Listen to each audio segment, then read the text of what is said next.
What is going on, guys? It's Quarantine coming at you with a little explanation on the Quarantine channel. So how you guys doing with myself today?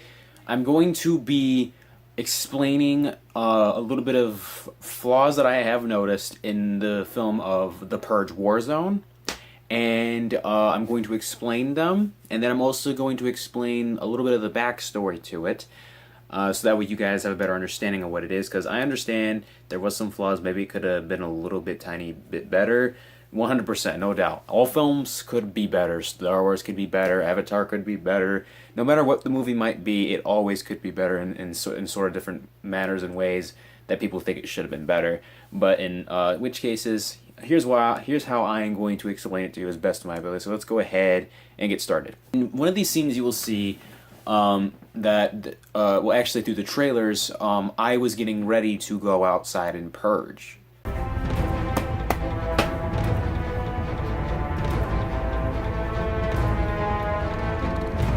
However, I was also trying to kind of relate this story to the second Purge movie, Anarchy, because I thought maybe I could do that, but then I realized trying to copy the same character from that same movie probably isn't the smartest thing to do, because, you know, then you'll just be a narc off of the original film, just a different backstory and shit like that really doesn't matter, and it doesn't make sense. So what I decided to do is just like kind of put down a story of like what I would do in a situation if I was in the Purge, if I was living in the world where the Purge existed, what would have happened to me, and what would I do if something bad had happened to me. So I thought about it really well and really long, and I realized that maybe if there was in a society where the Purge existed, somebody would come into my house and kill my family when I wasn't around. So I then put into my brain, what would I do if I had the ability to be unbelievably skilled with hand-to-hand combat and weapons such as rifles, pistols, shotguns, and etc.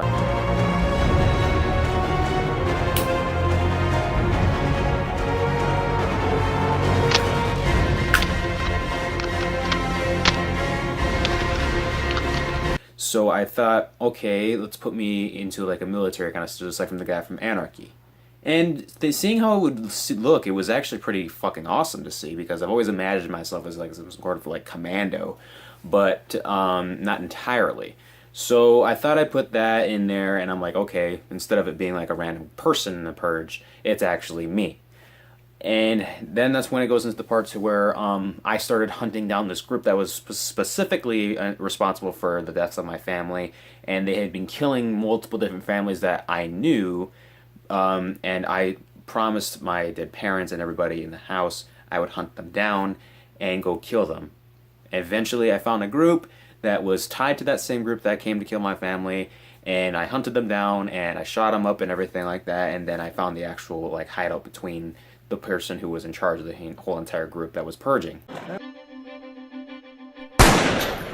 Oh! God damn it! Die, motherfuckers! And then after I found them, the fight happens, and everybody dies except for me. So that was the backstory of the Purge Warzone. I thought I'd explain that a little bit more to you, just to make it so that it makes a little bit more sense. Now we're going to go into explanations with flaws. Now, if you have watched, with shooting people, the bad guys and myself are terrible at killing, but I did manage to kill in that movie. But it was very ridiculous at how much everybody was missing.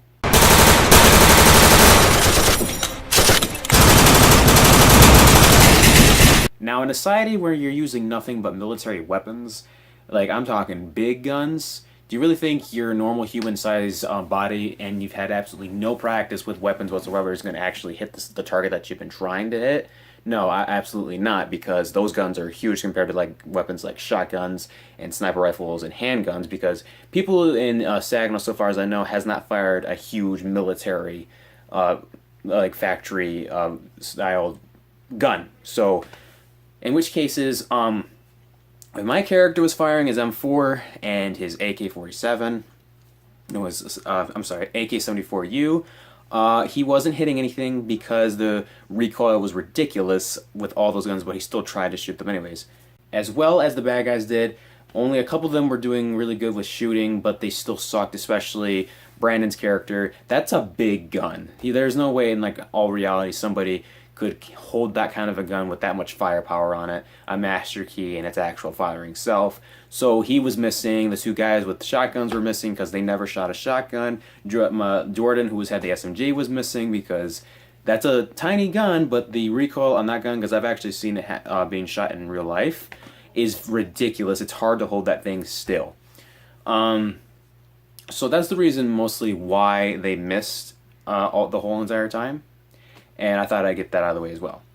Second flaw in the movie was the fact I said after killing the guy who had intel on where the rest of the group was, I said that the Makarov, which was the black pistol,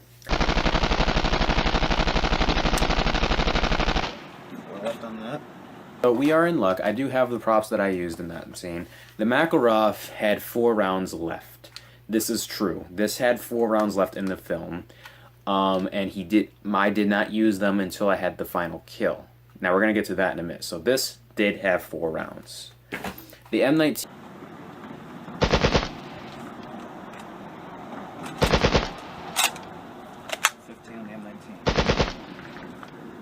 more than 1 round.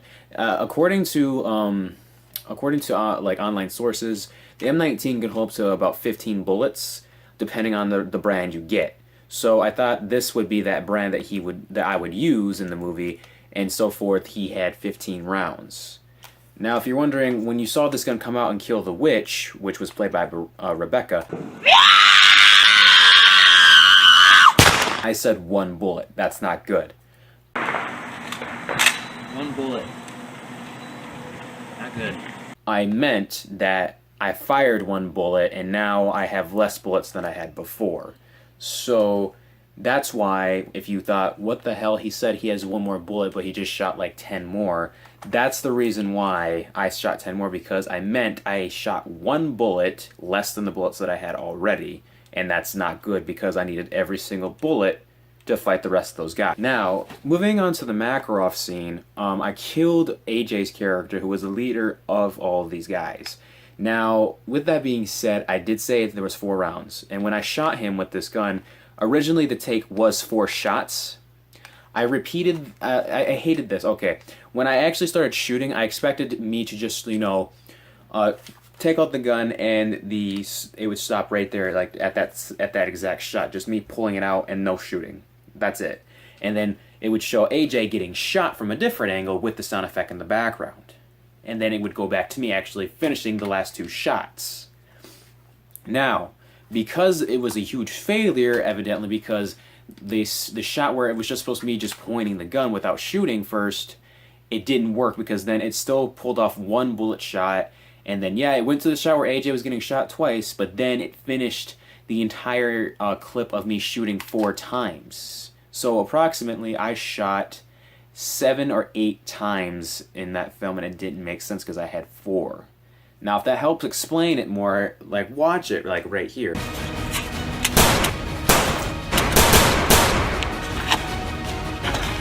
See, before, when I took out my Makarov gun, I was supposed to stop as soon as I pointed the gun. Instead, the editing software didn't work properly, and it showed 2 shots, AJ getting shot, and then 4 more shots at the end of that shot when it came back to me shooting. That was a big flaw in the editing software itself. So I thought I would get on that, because I realized that some people are thinking, why do I have so much ammo when I said there was a certain amount of ammo left?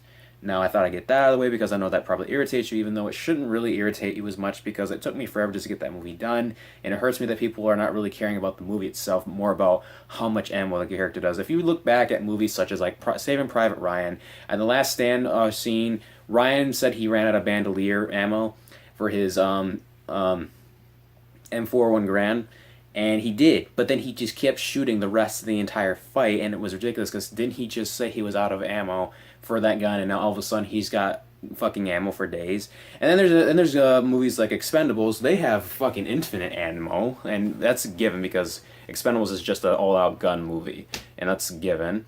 Movies like Commando, Arnold Schwarzenegger fucking ran out of ammo for that M60, like maybe a couple good scenes and shots, like before the end, and you know what? he still managed to have a fucking infinite belt of them. So I don't know how that's possible. Rambo's had it. There's been tons of movies with ammo that's just been fucking extended to an infinity, and it's ridiculous. Yes, I know, but I thought first time ever making a movie, I would explain it to you guys to why it seems like I'm shooting more than what I said in the video. So I hope that clears it up for you guys.